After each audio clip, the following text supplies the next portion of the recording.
जय हिंद दोस्तों, आप सभी का स्वागत है रोजगार विद प्रमोद यूट्यूब चैनल पर। दोस्तों आज से स्टार्ट कर रहे हैं हम लोग railway LP technician NTPC group D RPF के लिए रीजनिंग का प्रैक्टिस सेट। और आज का प्रैक्टिस सेट नंबर 1 होने वाला है। जितने भी क्वेश्चन लिए गए हैं सभी के सभी रुक्मिणी प्रकाशन से लिए गए हैं, वॉल्यूम 2 का है। और हर एक प्रश्न जो है दोस्तों ये प्रीवियस ईयर के प्रश्न हैं। उम्मीद करूंगा कि आपको हर एक चीज़ समझ में आएगा। हम लोग प्रीवियस ईयर के ही मैथ का भी प्रैक्टिस कर रहे थे, कुछ समय के लिए हमने उसको रोक दिया है दोस्तों, जल्द ही उसको भी स्टार्ट करेंगे। और हमारा एसएससी जीडी के लिए मैथ का प्रैक्टिस सेट चल ही रहा है, आप लोगों का बेहतरीन रिस्पांस भी रहा है। तो इसी सिलसिले में हम लोग यहाँ पर आगे चलते हैं। आज रीजनिंग स्टार्ट कर रहे हैं, तो प्रैक्टिस सेट नंबर 1 जो है आज हमारा स्टार्ट हो रहा है। तो आप लोग इसको पूरा सपोर्ट करिएगा दोस्तों, और मैं पूरा विश्वास करूंगा कि आपको हर एक क्वेश्चन बेहतरीन तरीके से समझ में आएगा। जो लॉजिक होगा मैं उसको डिटेल समझाऊंगा ताकि आपको कोई दिक्कत ना हो। तो एक बार सभी दोस्त वीडियो को लाइक करके शेयर कर देंगे। जितने भी दोस्त हमारे साथ जुड़े हुए हैं आप सभी लोगों का हार्दिक स्वागत है। आप लोग जब सपोर्ट करेंगे दोस्तों तो मैं आप लोगों के लिए बेहतरीन परफॉर्मेंस कर पाऊंगा, ठीक है। तो आप लोगों की सपोर्ट की आवश्यकता है साथियों, सभी लोग सपोर्ट करेंगे, वीडियो को लाइक शेयर करेंगे और चैनल को भी सब्सक्राइब कर लेंगे जो लोग पहली बार अभी देख रहे हैं। चलिए हम स्टार्ट करते हैं। आज का पहला प्रश्न आपके स्क्रीन पर लेते हैं दोस्तों। एक बार सभी लोग पेपर पेन लेकर बैठेंगे, हर एक प्रश्न का जवाब आप सभी प्यारे साथी कमेंट बॉक्स में देंगे। चलिएगा यहाँ पर क्या बोला गया है। इस प्रश्न में कहा गया है कि यदि प्रश्न छवि दर्पण रखा है तो छवि की सही दर्पण छवि चुने। बात समझ पा रहे हैं कि यहाँ जो है इस प्रकार से दर्पण, ये जो दिख रहे हैं यह दर्पण लगाया हुआ है इस प्रकार से। तो ये जो प्रतिबिंब है दोस्तों यह किस प्रकार के तरह का जो प्रतिबिंब है इधर बनेगा, इधर बनेगा तो किस प्रकार का बनेगा, कैसे बनेगा, ठीक है। अब देखिए जो दूर है, जैसे देखिए ये चीज़ जो है ये दूर है तो दूर ही बनेगा, और ये चीज़ जो है जो पास है पास बनता है। दर्पण में जो दूर है दूर बनेगा और जो पास है वो पास ही बनेगा। ये तो जस्ट यही बार बनेगा, यहाँ बनेगा, ठीक है। ये फिगर जो है दोस्तों ये फिगर तो कुछ इस प्रकार से आप देख पा रहे हैं, जो ये फिगर यहीं पर बनेगा दोस्तों, यहीं पर ऐसे, ठीक है, जैसे है वैसे ही बनेगा, ठीक। इस प्रकार से बन जाएगा, जैसे है वैसे सटा हुआ है, सटा हुआ बनेगा। तो इसमें देखिए किस में है, अब यहाँ पर देख रहे हैं ये तो उल्टा है, इसमें नहीं बनेगा, क्लियर, ठीक है। और यहाँ पर बन रहा है, यहाँ बन रहा है, ये तो ऊपर बन रहा है, भी नहीं होगा, ठीक है दोस्तों। अब देखिए ये भी इसमें भी बन रहा है, इसमें भी बन रहा है, तो कौन सा सही होगा, कौन सा सही होगा। देखिए यहाँ पर जो प्लस का सिंबल है इधर है, दूर है, तो इधर भी दूर ही बनेगा, दूर बनेगा। यहाँ पर ऊपर बन रहा है, यहाँ पर, यहाँ जो है दोस्तों इस फिगर में बेहतरीन तरीके से बन रहा है। देखिए बिल्कुल सेम मिल नहीं मिल रहा है, मिल रहा है। तो इसलिए यहाँ पर ऑप्शन नंबर इसका डी क्या हो जाएगा, सही आंसर हो जाएगा। ऑप्शन नंबर डी दोस्तों इस प्रश्न का राइट आंसर हो जाएगा। कोई दिक्कत इसमें नहीं होना चाहिए आप लोगों को। बताइए दर्पण छवि आप पहचान लेंगे दोस्तों, जो दूर है दूर बनेगा, जो नज़दीक है नज़दीक बनेगा, क्लियर है। एक बार सभी लोग कमेंट में कमेंट करेंगे, कोई दिक्कत इसमें। चलिए आगे चलते हैं, अगला क्वेश्चन लेते हैं। अब यहाँ पर देखिए इसमें कहा गया है कि नीचे दिए गए चित्र को उत्तर चित्रों में से किसी एक में सन्निहित किया गया है। चित्रों में से सही चित्र को समाविष्ट करने वाले चित्र का चयन करें। देखिए यहाँ पर एक फिगर दिया है इस प्रकार से, ये जो फिगर आप दिख रहे हैं इस प्रकार से यहाँ पर एक फिगर दिया गया है। अब इन 4 विकल्पों में से चेक करना किस विकल्प में यह फिगर आपको मिल रहा है, आपको यह किस विकल्प में मिल रहा है। देखिए अगर हम इसको देखते हैं तो यहाँ पर इस प्रकार से बन रहा है, इसमें तो नहीं मिल रहा, इसमें नहीं मिल रहा। यहाँ पर देखिए यहाँ पर कुछ इस प्रकार से मिल रहा है, यहाँ पर कोना बन जा रहा है यहाँ पर, इसलिए इसमें भी नहीं है, ठीक। और यहाँ पर देखेंगे अगर तो यहाँ से देखिए इस प्रकार से बन रहा है, यहाँ पर इस प्रकार से बन रहा है, ठीक है, इस प्रकार से बन रहा है, तो इसमें भी नहीं मिल रहा है। लेकिन आप इसमें देखेंगे इस फिगर में तो यहाँ पर कुछ इस प्रकार से फिगर बन रहा है जो कि इससे क्या है, मेल खाता है, ठीक है, मिल रहा है। तो इसलिए यहाँ पर जो विकल्प होगा वह बी नंबर सही इसका आंसर हो जाएगा। क्लियर है, बी विकल्प जो है इसका राइट आंसर हो जाएगा। आप लोगों का भी क्या आया, आप लोग भी अपना आंसर चेक करते रहें कि आप लोगों का क्या आंसर आ रहा है। चलिए अगला प्रश्न देखेंगे अगर आप, तो यहाँ पर दिया गया है कि दी गई छवि नीचे दिए गए विकल्पों में से किसी एक में सन्निहित है, बताइए कि प्रश्न छवि इन 4 विकल्पों में से किस में छिपी हुई है। ये जो फिगर आप देख रहे हैं, ये वाला फिगर, इन 4 विकल्पों में से चेक करना है किस विकल्प में ये छिपा हुआ है। तो कैसे पता करिएगा, देखिए जैसे ये फिगर आपको प्रश्न में दिया गया है, ये फिगर जैसे ही आपको दिया गया है बस वही फिगर आपको चेक करना है किसमें, उत्तर वाले ऑप्शन में, ठीक है। अब देखिएगा अगर यहाँ से आप देखेंगे, यहाँ से इस प्रकार से, ठीक है, तो इस प्रकार से नहीं मिल रहा, क्योंकि देखिए ये जो है इस प्रकार से है, ठीक, इस प्रकार से है, और ये जो है यह ऊपर, ये वाला हिस्सा ऊपर है, तो इसमें तो नहीं हो जाएगा, इसमें नहीं मिलेगा। लेकिन अगर आप यहीं पर देखिएगा, इसमें दूसरा जो विकल्प है यहाँ पर देखिए इस प्रकार से बन रहा है फिगर, जैसे प्रश्न में दिया गया है वैसे ही मिल रहा है, नहीं मिल रहा है, इसमें मिल रहा है। तो इसलिए इसमें जो विकल्प हो जाएगा वह विकल्प नंबर बी इसका राइट आंसर हो जाएगा। विकल्प बी इसका बिल्कुल सही उत्तर हो जाएगा दोस्तों। क्लियर है, बताएंगे एक बार। चलिए अगला प्रश्न देखेंगे। अगला प्रश्न यहाँ पर है प्रश्न नंबर 4 आपके स्क्रीन पर दिया गया है। इसमें क्या कहा गया, तर्क पर ध्यानपूर्वक विचार करें और निर्णय करें कि इसमें नीचे दी गई कौन सी अनुमान निहित है, कौन सा अनुमान जो है वह निहित है, वह सही है तर्क के हिसाब से। क्लियर, कहा है तर्क में कि सार्वजनिक धूम्रपान कानूनन अपराध है। सार्वजनिक धूम्रपान अगर करते हैं, सार्वजनिक धूम्रपान करेंगे तो वह कानूनन अपराध है, यह तर्क में बोला गया है, यह तर्क है। क्लियर, तो इसका जो अनुमान होगा वह क्या होगा, देखिए अनुमान यह है, पहला जो अनुमान कहा गया है कि धूम्रपान करना धूम्रपान करने वाले व्यक्ति के स्वास्थ्य के लिए हानिकारक है। तर्क में कहा गया है कि सार्वजनिक धूम्रपान करना अपराध है, लेकिन वह व्यक्ति के स्वास्थ्य के लिए हानिकारक है या नहीं है, यह बात तर्क में नहीं किया गया है। तो इसलिए ये पहला जो अनुमान है यह गलत है। क्लियर, दूसरा देखिए, धूम्रपान सार्वजनिक स्थानों पर अन्य लोगों के स्वास्थ्य के लिए भी हानिकारक है। देखिए अगर कोई व्यक्ति धूम्रपान कर रहा है सार्वजनिक स्थान पर, तो वो बोला गया कि वह धूम्रपान करना सार्वजनिक स्थान पर कानून अपराध है, क्योंकि एक तो धूम्रपान जो कर रहा है उसको, उसके लिए तो स्वास्थ्य के लिए हानिकारक है, लेकिन यह अनुमान क्यों लगाया गया है कि यह सार्वजनिक स्थान पर धूम्रपान करना अपराध है, क्योंकि उससे अन्य लोगों के लिए भी अन्य लोगों के स्वास्थ्य के लिए भी वह हानिकारक साबित होगा, इसलिए उसको अपराध बताया गया है। ठीक है, तो दूसरा जो विकल्प होगा वह राइट आंसर होगा, मतलब इसमें दूसरा जो अनुमान होगा वह सही अनुमान लगाया गया है। तो किसमें निहित है, केवल अनुमान 2 निहित है दोस्तों, केवल अनुमान 2 निहित है, ऑप्शन नंबर सी। क्या इस बात को आप समझ पाए, बताइए इस बात को आप समझ पाए कि नहीं समझ पाए।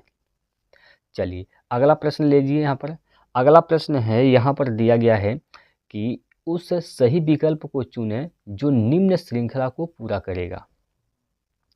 अब यहाँ पर श्रृंखला दिया गया है ए सी टी, फिर ई जी ई आई एन की, इसके बाद डॉट डॉट डॉट दिया गया है। क्लियर, अब यहाँ पर क्या आएगा, इसमें क्या भरा जाएगा, अगला जो श्रृंखला आएगा वह क्या आएगा। अब आप गौर से देखिए, ध्यान से देखिए, पहले आप इसका आंसर बताइए क्या होगा। पहले इन 4 विकल्पों में से आप अपना आंसर बताएंगे क्या होगा। आप लोग दोस्तों अपना आंसर बताएंगे कि क्या होगा इसका राइट आंसर इन 4 विकल्पों में से। देखिए आप क्या दिमाग लगा पा रहे हैं, यहाँ पर आप देख रहे हैं, यहाँ पर जो स्वर होते हैं अंग्रेजी वर्णमाला में कुल कितने स्वर होते हैं, तो स्वरों की संख्या 5 होती है। ए होती है, ए, ई, आई, ओ, यू, ये 5 स्वर होते हैं। अब यहाँ स्वर की देखिए, स्वर को देखेंगे अगर आप, यहाँ से ए, ई, आई, तो अगला क्या आएगा, ओ आएगा। ए, ई, आई, ओ आएगा, यानी ओ से स्टार्ट होगा, इसमें बी से स्टार्ट हो रहा है, इसमें एफ से स्टार्ट हो रहा है, इसमें डी से स्टार्ट हो रहा है। तो तीनों विकल्प क्या हो जाएंगे, गलत हो जाएंगे। लेकिन यहाँ बी नंबर जो विकल्प है, यहाँ पर ओ से स्टार्ट हो रहा है, पहला ही लेटर इसका क्या है, स्वर है, तो इसलिए इसका ऑप्शन नंबर बी ही क्या हो जाएगा, सही आंसर हो जाएगा, OLD। क्लियर है, इस क्वेश्चन में ये लॉजिक लगाया गया है दोस्तों। ठीक है, आप लोगों का क्या आंसर आया है, आप लोग भी अपना आंसर बताएंगे कमेंट करके। चलिए आगे चलते हैं और अगला प्रश्न ले रहे हैं आपकी स्क्रीन पर, प्रश्न नंबर 6। प्रश्न नंबर 6 दोस्तों आपकी स्क्रीन पर है, तो इसमें क्या लॉजिक है आप सभी दोस्त इसको बताएंगे। सभी लोग बताएंगे इस प्रश्न में क्या लॉजिक है, मतलब क्या इसका जो है निष्कर्ष निकलेगा, यह आपको बताना है। प्रश्न कहा गया कि नीचे दिए गए कथन को सत्य मानते हुए यह ज्ञात करें कि कथन के आधार पर कौन सा निष्कर्ष निश्चित रूप से निकाला जा सकता है। ये जो कथन दिया गया है इसको 100% सत्य मानना है दोस्तों, और सत्य मानकर निष्कर्ष निकालना है कि कौन सा निष्कर्ष इसका सही निष्कर्ष है। देखिए, लोगों का सोचना है कि सरकार को कर भुगतान एक बोझ और अपव्यय है, इसलिए वे कर देने से बचते हैं या स्वयं टैक्स नहीं देते हैं। लोग ये मानते हैं कि सरकार जो कर लगा दी है उसको भुगतान करना हमारे लिए क्या बन गया है, बोझ बन गया है, अपव्यय बन गया है। तो लोग सोच रहे हैं कि लोग ये बातें सोच रहे हैं, इसलिए लोग क्या करते हैं कि कर देने से बचते हैं, कर नहीं देते हैं, स्वयं टैक्स नहीं देते हैं। ये कथन कहा गया है, इसको 100% सत्य मानना है। निष्कर्ष निकल रहा है कि सरकार को जनता में जागरूकता पैदा करनी चाहिए कि सरकार को दिया जाने वाला कर देश के निर्माण में काम आता है। सरकार को जनता को जागरूक करना चाहिए कि जो भाई आप लोग कर देते हैं वह देश के निर्माण में ही वह काम में आता है। ठीक है, पहला दूसरा कथन का निष्कर्ष कहा गया है, करों में वृद्धि कर देनी चाहिए ताकि ज़्यादा धनराशि एकत्रित हो सके। अब कर में वृद्धि कर देनी चाहिए जिससे ज़्यादा धन की एकत्रित हो सके, यह बात कथन में नहीं कहा गया है, तो दूसरा तो निष्कर्ष इसका गलत हो जाएगा। लेकिन पहला सही है। देखिए कैसे सही है, सरकार को जनता को जागरूक करना चाहिए कि वे कर जो देते हैं उसी कर से देश का निर्माण होता है। ठीक है, तो ये निष्कर्ष सही है। जैसे मान लीजिए कोई भी चीज़ बन रहा है, ओवरब्रिज बन रहा है, रोड बन रहा है, तो रोड कैसे बनता है, ये सब बनता है जनता के द्वारा दिए गए करों से सरकार बनाती है। जो जनता से कर लेती है सरकार, वह जनता के हित में वह प्रयोग करती है ताकि देश का विकास हो, जनता का विकास हो। तो कथन के हिसाब से निष्कर्ष नंबर 1 इसका राइट आंसर हो जाएगा, ऑप्शन नंबर बी। ठीक है, चलिए अगला प्रश्न देखेंगे। अगला प्रश्न आपके स्क्रीन पर दिया गया है, इसका आंसर आप लोग बताएंगे क्या होगा। कौन सा उत्तर चित्र दिए गए प्रश्न चित्र का सही जल प्रतिबिंब है। कौन सा प्रतिबिंब बोला गया है, जल प्रतिबिंब। तो जल प्रतिबिंब का मतलब यहाँ जल हमेशा नीचे होता है यहाँ पर। ठीक है, अगर कोई चीज़ आप पानी में देखिएगा तो कैसे बनेगा, ये कैसे बनेगा, तो जो ऊपर है टॉप वाला बॉटम में आ जाता है, मतलब ऊपर का नीचे आ जाएगा, ऊपर का क्या हो जाएगा, नीचे आ जाएगा, ऊपर का दोस्तों नीचे आ जाएगा। अब देखिएगा यहाँ पर, देखिए यहाँ पर कुछ इस प्रकार से बना हुआ है, ऐसे ऐसे बना है, तो ये वाला हिस्सा नीचे है, अगर नीचे है तो ये हिस्सा चल जाएगा ऊपर, तो इसमें भी ऊपर है, इसमें भी ऊपर है, इसमें भी ऊपर है, लेकिन इसमें तो नीचे है, तो गलत हो जाएगा। अब ये वाला सही है कि ये वाला सही है कि ये वाला सही है, यहाँ तो घोपार बना है, घोपार इस प्रकार से, तो ऐसे तो फिगर में नहीं है, तो ये भी क्या हो जाएगा, गलत हो जाएगा। अब बचा ऑप्शन सी और ए। अब सी और ए में चेक कर लीजिए कौन सा इसमें सही है। यहाँ देखिए ऊपर में यहाँ पर कुछ इस प्रकार से ऐसे घोपार है, और यहाँ पर नहीं, यहाँ पर वृत्त की जैसा है, तो इसलिए ये भी विकल्प क्या हो जाएगा, गलत हो जाएगा। तो विकल्प नंबर सी हो जाएगा इसका सही आंसर है, क्योंकि इसमें भली भांति मिल रहा है। ठीक है, तो जल प्रतिबिंब भी आप समझ गए दोस्तों, इसका भी आंसर आप लोगों का आ गया होगा, ऐसा मैं पूरा विश्वास कर रहा हूँ। अगला प्रश्न देखते हैं आपकी स्क्रीन पर। चलिए,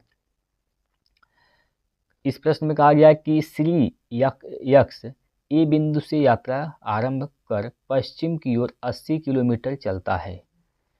बिंदु ए यहाँ पर है, बिंदु ए यहाँ पर है, यहाँ से यात्रा आरंभ करता है और पश्चिम की ओर, देखिए इस प्रकार से समझिएगा,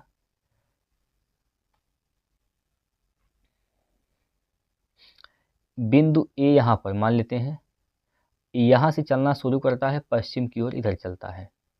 ठीक है, इधर चलता है, कितना दूरी चलता है वह, 80 किलोमीटर, 80 किलोमीटर चलता है, तथा बाईं ओर मुड़ जाता है। अब बाईं ओर यहाँ से मुड़ जाता है, और कितना दूरी चलता है फिर, 50 मीटर चलता है, और बी बिंदु पर पहुँच जाता है। यहाँ पर एक पॉइंट बी है, यहाँ पर पहुँच जाता है।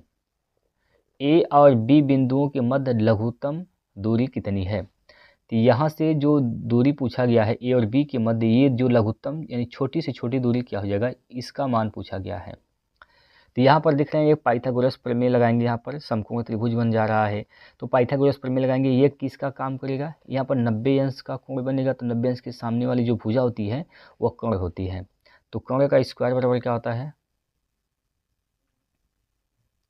कर्ण का स्क्वायर बराबर लंब का स्क्वायर प्लस आधार का स्क्वायर।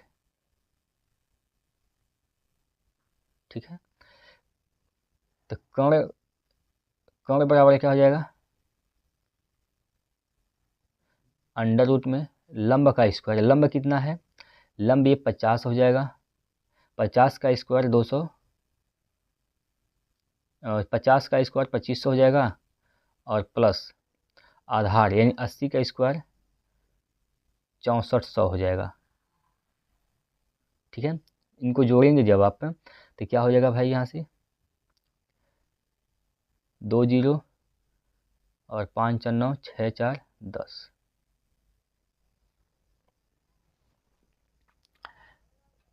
ठीक है, 6 4 10 हो जाएगा, सॉरी 6 2 8 हो जाएगा दोस्तों, यहाँ पर 8 हो जाएगा, यहाँ पर 8 हो जाएगा। ठीक है, इसको लिख सकते हैं आप, इसको लिख सकते हैं रूट में 89 गुना 100। ठीक है, तो 100 का वर्गमूल हो जाएगा दोस्तों 10, 89 का वर्गमूल निकलेगा नहीं, तो ये अंडर रूट में ही हो जाएगा 89। ठीक है, 89 अंडर रूट में रह जाएगा, इतना किलोमीटर इसका आंसर हो जाएगा। 10 करोड़ में 89, तो 10 करोड़ में 89 किस ऑप्शन में है, तो यह ऑप्शन नंबर डी में दिया गया है दोस्तों। डी विकल्प क्या हो जाएगा, इसका बिल्कुल सही उत्तर हो जाएगा। चलिए अगला प्रश्न लेते हैं आपकी स्क्रीन पर, प्रश्न नंबर 10। 10वां जो प्रश्न है दोस्तों, यहाँ पर आपके सामने दिया गया है। देखिए क्या कहा गया इसमें, इस प्रश्न में बोला गया है, दिया गया वेन आरेख उन छात्रों को दर्शाता है जो विभिन्न भाषाएं बोल सकते हैं। इसके अनुसार यथार्थता दो भाषाएं बोल सकने वाले छात्रों की कुल संख्या है। ऐसे कितने छात्र हैं जो दो भाषा बोल सकते हैं? ऐसे कितने छात्र हैं दोस्तों जो दो भाषा बोल सकते हैं?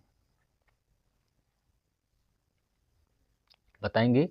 ऐसे कितने छात्र हैं जो दो भाषा बोल सकते हैं? तो यहाँ पर देखिए, यहाँ पर ध्यान से देखेंगे, ये जो हिस्सा आप देख पा रहे हैं, ये वाला हिस्सा, ये दोनों भाषा को बोलने वाले हैं, ये दोनों भाषा को बोलने वाले हैं। क्लियर है? लेकिन यहीं पर आप देख पा रहे हैं एक और फिगर जो बीच में यहाँ पर दिया, इस प्रकार से ये तीनों का कॉमन है, मतलब ये तीनों भाषाओं को बोल सकने वाले हैं। और ये जो है अलग अलग, यह केवल एक भाषा को बोलने वाले हैं। ठीक है, हमसे पूछा गया है दो भाषाएं बोल सकने वाले छात्रों की कुल संख्या बताइए। तो दो भाषा कौन कौन बोल सकते हैं? एक तो यल बोल सकता है, यल, और ये यम भी बोल सकता है एक दो भाषा, और यहाँ पर ओ बोल सकता है दो भाषा। तो यल यम ओ, यल यम ओ, ये तीनों लोग दो भाषा को बोल सकते हैं। ये तीनों लोग कितनी भाषा को बोल सकते हैं दोस्तों? दो भाषा को बोल सकते हैं। अगर आपसे पूछा जाता कि तीनों भाषा को बोल सकने वाले कितने छात्र हैं, आप लोग बताएंगे कमेंट करके कि तीनों भाषा को बोलने वाले कितने छात्र हैं। चलिए अगला प्रश्न देखेंगे। देखिए यहाँ पर आ गया है अगला प्रश्न, जो कि बेहतरीन सा प्रश्न है। और इसमें क्या कहा गया? प्रॉब्लम फिगर की सही जल प्रतिबिंब चुनें।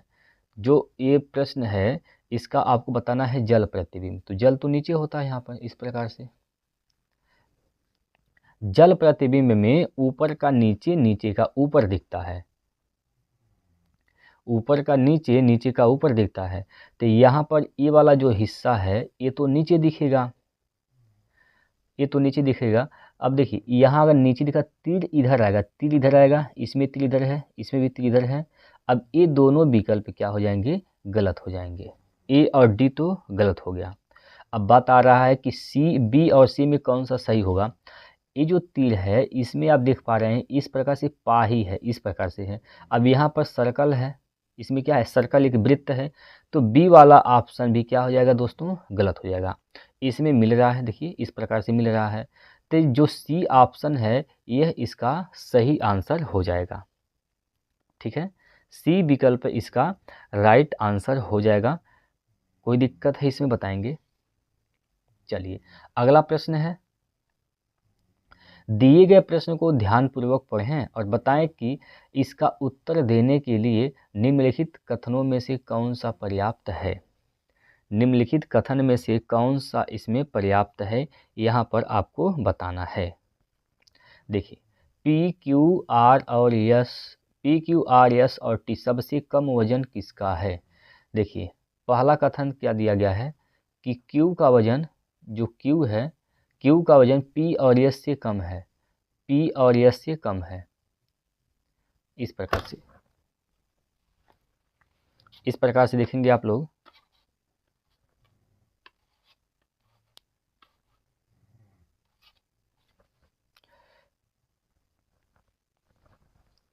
क्यू का जो वजन है दोस्तों, यहाँ पर क्यू का वजन पी और एस से कम है।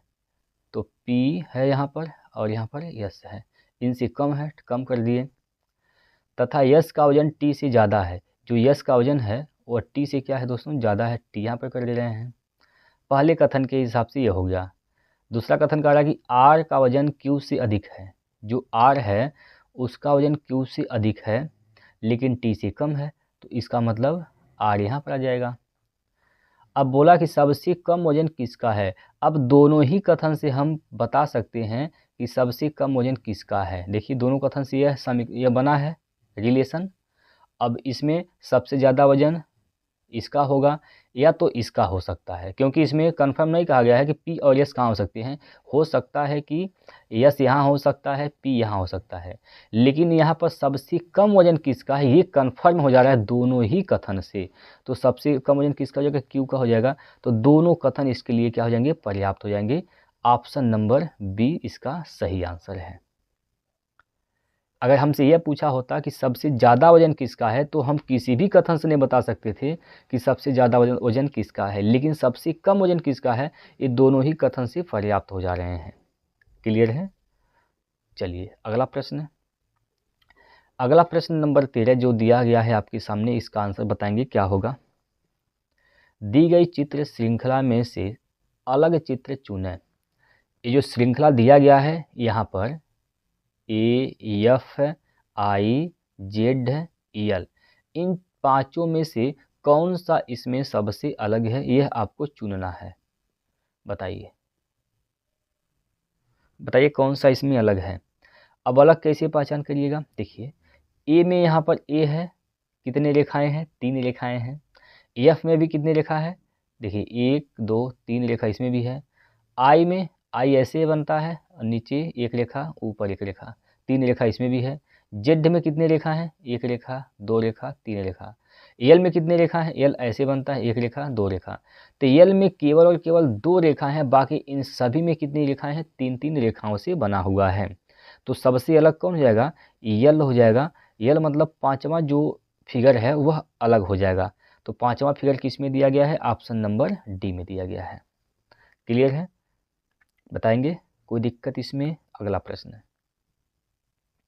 अगला क्वेश्चन जो है आपकी स्क्रीन पर, अगर घड़ी पर नंबर 1 को m द्वारा, 2 को n द्वारा बदल दिया जाता है, तो इसी तरह अन्य अंकों को, तो जब समय 21 होता है तो घंटे की सुई किस अक्षर पर होगी।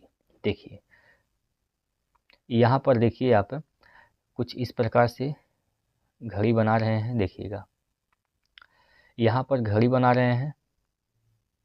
यहाँ पर क्या है दोस्तों, 12 होता है, यहाँ पर 3 और ये 6 है, यहाँ पर 9 है।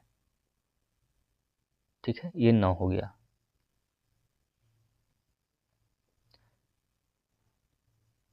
ये क्या है दोस्तों, 9 हो गया। आप कह रहे हैं कि एक यहाँ पर 1 हो जाएगा, यहाँ पर 2, यहाँ पर 3, तो यहाँ पर 4 और यहाँ पर दोस्तों 5।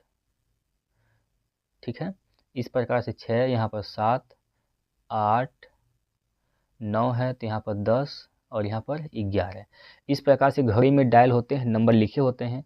अब यहाँ पर कहा गया है कि हम एक को अगर बदल देते हैं यम से, यह यम है, M N O P Q R S T U V W और यक्स। तो यहाँ पर अगर इस प्रकार से हम बदलते हैं, तो अगर 21 बजेगा तो घंटे की सुई किस अक्षर पर होगी। 21 बजने का मतलब कितना बजेगा, 9 बजेगा PM। तो 9 बजे, जब 9 बजेगा तो घंटे की सुई किस अक्षर पर होगी। तो देखिए 9 वाला यह है, तो 9 किस पर है, U पर। 9 किस पर है, U पर है। तो जब 9 बजेगा तो घंटे की सुई U अक्षर पर होगी। किस अक्षर पर होगी दोस्तों, U अक्षर पर होगी। तो यहाँ पर ऑप्शन नंबर सी जो है इसका राइट आंसर हो जाएगा। ऑप्शन नंबर सी इस प्रश्न का बिल्कुल सही उत्तर हो जाएगा दोस्तों। ठीक है, चलिएगा आगे चलते हैं, अगला प्रश्न देखते हैं। दी गई अक्षर श्रृंखला में अनुपस्थित पद बताइए। ये जो अक्षर श्रृंखला दिया गया है इसमें कौन सा अनुपस्थित है वह बताना है। देखिएगा कौन सा अनुपस्थित है दोस्तों। देखिए यहाँ पर B है, मतलब B का कोड क्या होता है 2, D है, D का कोड क्या होता है 4। तो 2 + 2, 2 में 2 जुटा है 4 हुआ है, फिर 2 जोड़ेंगे तो 6 हो जाएगा। 6 किसका कोड होता है, F का होता है। यानी शुरुआत में F आएगा तो ना तो G आएगा ना E आएगा, F आएगा। तो ये भी ऑप्शन सही हो सकता है, ये भी सही हो सकता है। उसके बाद G का 7 होता है, I का 9 होता है, 7 2 9, फिर 2 जोड़ेंगे तो 9 2 11। 11 किसका कोड होता है, तो 11 कोड होता है दोस्तों K का। तो F के बाद K आएगा, F के बाद इसमें P है, तो ये गलत है। ऑप्शन नंबर ए क्या हो जाएगा, सही हो जाएगा। ठीक है, बाकी इसको भी देख सकते हैं। L 12 N 14, 12 2 14, फिर 2 16, 16 किसका होता है, पी का होता है, तो यहाँ पर पी आ जाएगा। ठीक है, तो ऑप्शन नंबर ए इसका क्या हो जाएगा, सही आंसर हो जाएगा। ठीक है, चलिए आपको कोड याद होना चाहिए, ए से लेकर जेड तक आपको कोड याद होने चाहिए। ठीक है दोस्तों, तो एक बार इसको याद कर लेंगे सभी लोग। अगला प्रश्न देखते हैं, दी गई आकृति में कितने त्रिभुज हैं। त्रिभुजों की संख्या आपको यहाँ पर बतानी है। त्रिभुजों की संख्या दोस्तों आपको यहाँ पर बतानी है, कितने त्रिभुज हैं इस आकृति में। देखिए, अब त्रिभुज की बात करें अगर दोस्त, तो यहाँ पर एक त्रिभुज इसमें, एक इसमें, इसको जब देखिए इसके कुछ रूल होते हैं, हम बता दें यहाँ पर आपको। जैसे अगर आपको इस प्रकार से त्रिभुज मिलते हैं, देखिए अगर ऐसे इसको विभाजित करते हैं तब इसमें कितने त्रिभुज होंगे, इसमें नंबरिंग कर देंगे 1 2 1 2, इनको जोड़ लेंगे 1 + 2 यानी 3, तो इसमें 3 त्रिभुज होगा। ठीक है, अब यहाँ पर अगर ऐसे हो तब, अब इसमें कितने त्रिभुज होंगे, तो यहाँ पर भी वही काम करेंगे, नंबरिंग कर लेंगे 1 2 3, सबको जोड़ेंगे 3 2 5 1 6, इसमें कितने त्रिभुज हैं, 6 त्रिभुज हैं। इस प्रकार से आप निकालते हैं। ठीक है, चलिए तो यहाँ पर भी 1 2 1 2, तो 3 तो यहाँ से हो गए, 3 यहाँ से हो गए और 3 यहाँ से हो गए, 3 3 6 3 9 तो हो गया 9। अब यहाँ पर देखिए इस फिगर को,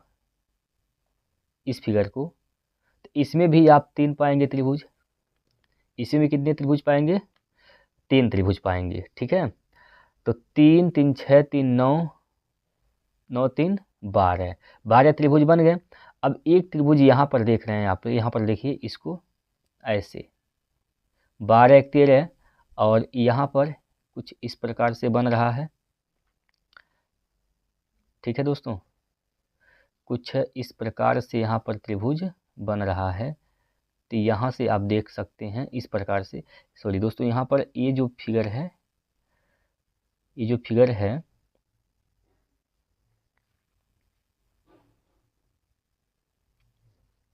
यहाँ पर आप देखेंगे जब, तो यहाँ पर इस प्रकार से एक त्रिभुज यहाँ बन रहा है, एक त्रिभुज यहाँ बन रहा है, तो 2 त्रिभुज यहाँ भी बन गए। ठीक है, तो 3 3 6 3 9 3 12 13 1 14, कुल कितने त्रिभुज इसमें बन रहे हैं, तो 14 त्रिभुज बन रहे हैं दोस्तों। ऑप्शन नंबर सी इसका सही उत्तर हो जाएगा। क्लियर है नहीं क्लियर है, आप लोग बताएंगे एक बार थम्स अप करके, एक बार सभी लोग थम्स अप करके बताएंगे, कमेंट करिए क्या इसमें कोई दिक्कत है त्रिभुज गिनने में दोस्तों, क्या त्रिभुज गिनने में आपको कोई दिक्कत परेशानी है, बताएंगे एक बार। चलिए आपका कितना त्रिभुज आया है, आप लोग भी अपना आंसर करते रहें। चलिए अगला प्रश्न लेते हैं। यहाँ पर प्रश्न नंबर जो दोस्तों 21 लिख दिया गया है, ये 21 नहीं है, ये 16 नंबर प्रश्न है। ठीक है, चलिए अगला प्रश्न देखेंगे आप, तो अगला प्रश्न जो कि प्रश्न नंबर 17 आपके स्क्रीन पर दिया गया है। देखिए, निर्णय कीजिए कि कौन सा निष्कर्ष दिए गए कथन का तर्कपूर्वक अनुसरण करता है। राजनेता केवल सुंदर लड़कियां से शादी करते हैं, यक्ष सुंदर है। यक्ष क्या है दोस्तों, सुंदर है।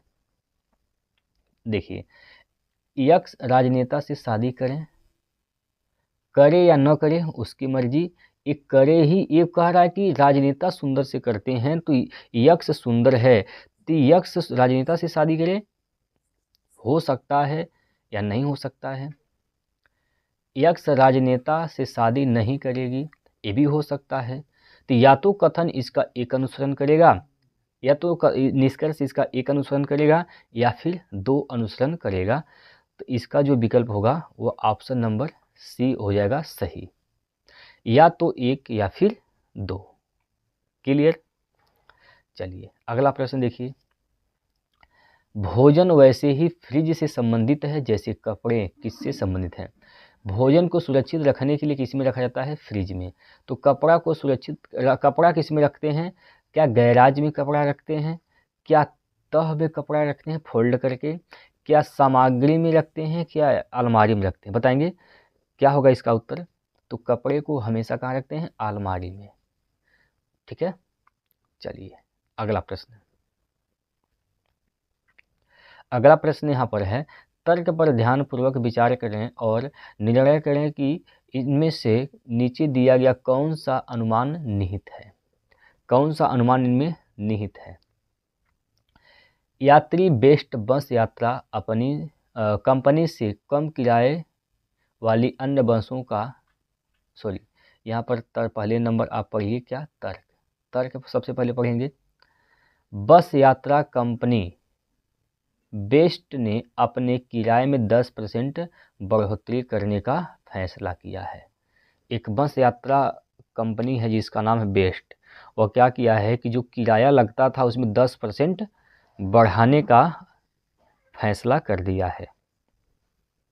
जब फैसला कर ही दिया है तो देखिए इसका अनुमान क्या हो सकता है। जब कंपनी जब भी बस का किराया बढ़ेगा तो उससे क्या निष्कर्ष निकलेगा। यात्री बेस्ट बस यात्रा कंपनी से कम किराया वाली बस अन्य बसों का विकल्प चुन सकते हैं। भाई जाहिर सी बात है, जब बस का किराया बढ़ जाएगा तो आदमी सोचेंगे ना कि हम उससे कम वाले किराए के बस को ही पकड़ें, उससे यात्रा किया जाएगा। ठीक है, तो ये जो है सही इसका अनुमान है।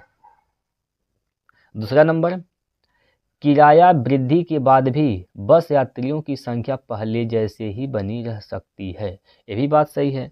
हमारी 10% बढ़ा दिया गया है, वो कंपनी बेस्ट बेहतरीन स्पेशलिटी देता है, तो किराया बढ़ गया तो इसका मतलब क्या उसको लोग छोड़ देंगे? ऐसा नहीं है भाई। ट्रेन देखिए, ट्रेन जो है किराया बढ़ गया, सरकार किराया बढ़ा दी, तो क्या लोग ट्रेन से यात्रा करना बंद कर दिए? नहीं। कोई भी चीज़ है, हमारे कोई चीज़ अगर दाम बढ़ेगा तो क्या उसको यूज करना छोड़ देंगे? ऐसा तो नहीं है। हो सकता हो पहले जैसे बने रह सकते हैं। ठीक है, पहले जैसे बने रह सकते हैं, तो ये भी अनुमान क्या है इसका सही हो जाएगा। तो दोनों ही निहित हैं दोस्तों। ऑप्शन नंबर ए इसका सही आंसर होगा। क्लियर है? ऑप्शन नंबर ए इसका सही आंसर हो जाएगा। चलिए, उम्मीद करता हूँ कि ये प्रश्न आपको समझ में आए हैं। अगला प्रश्न देखते हैं। अगला प्रश्न जो कि लास्ट प्रश्न नंबर 20 है आपकी स्क्रीन पर। यहाँ पर क्या कहा गया, दिए गए क्रम में भिन्न चित्र चयन करें। कौन सा चित्र इसमें भिन्न है? देखिएगा, यहाँ पर देखिए, पहले यहाँ पर ये जो लकीर था इस प्रकार से इधर था, अब ये नीचे आ गया, मतलब इसको एंटी क्लॉकवाइज क्या कर रहा है, मोड़ा जा रहा है। तो एंटी क्लॉकवाइज मोड़ेंगे, इधर है तो इस बार इधर आएगा, फिर ऊपर जाएगा। इसमें सही है, इसमें सही है, लेकिन इसमें इधर दे दिया, तो इसलिए यही जो चित्र है यह सभी से क्या हो जाएगा, भिन्न हो जाएगा। सभी से दोस्तों भिन्न हो जाएगा। तो चित्र नंबर 3 भिन्न होगा, किस में दिया है, ऑप्शन नंबर बी में। तो बी इसका राइट आंसर हो जाएगा। ठीक है, तो ये 20 प्रश्न हम लोग किए हैं दोस्तों। हर एक प्रश्न जो हम लोग किए हैं वह प्रीवियस ईयर के प्रश्न हैं। आप लोगों ने थंबनेल में देखा किए हैं, शुरुआत में हमने दिखाया आप लोगों को। तो उम्मीद करता हूँ कि आपको चीज़ें समझ में आई हैं। तो आज के लिए हम इतना ही छोड़ देते हैं। फिर दोस्तों हम कल मिलते हैं अगले प्रैक्टिस सेट को लेकर। तब तक के लिए जय हिंद, जय भारत।